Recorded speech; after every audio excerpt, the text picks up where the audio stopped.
I'm Pittsburgh criminal defense attorney Lyle Dresbold. This week, Colorado announced that it expects to receive $184 million in tax revenue in the first 18 months of marijuana's legalization. This money will be spent on schools, roads, and other priorities. Legalization will produce a number of big winners. However, those that are set to lose will be grasping at the status quo with all of their might, regardless of the cost. For instance, on Tuesday, the Annapolis police chief testified against legalization before a Senate panel, stating that 37 people died in Colorado on the first day of legalization. The evidence he cited came from a satire piece, quoting sources such as Jesse Pinkman. I made you my bitch!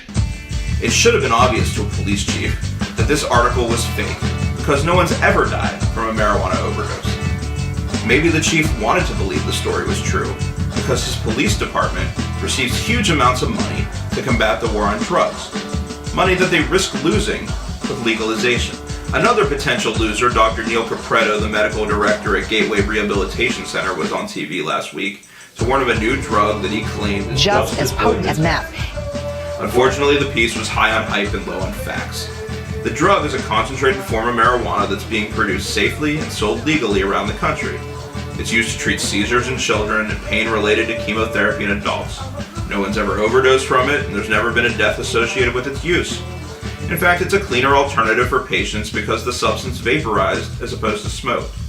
Dr. Capretto cites no statistics or data to support his claim, only an anecdote. Many of the people in his rehab program are sent there by the courts, so if prohibition ends, so would Dr. Capretto's endless supply of patients. Nearly 80% of Pennsylvanians support some level of legalization. However, Governor Corbett has vowed to veto any legislation that threatens prohibition.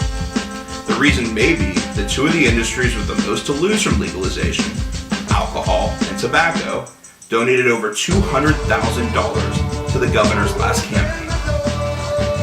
Social change always creates winners and losers. So let's pay attention, because those with a vested interest in prohibition aren't going down without a fight.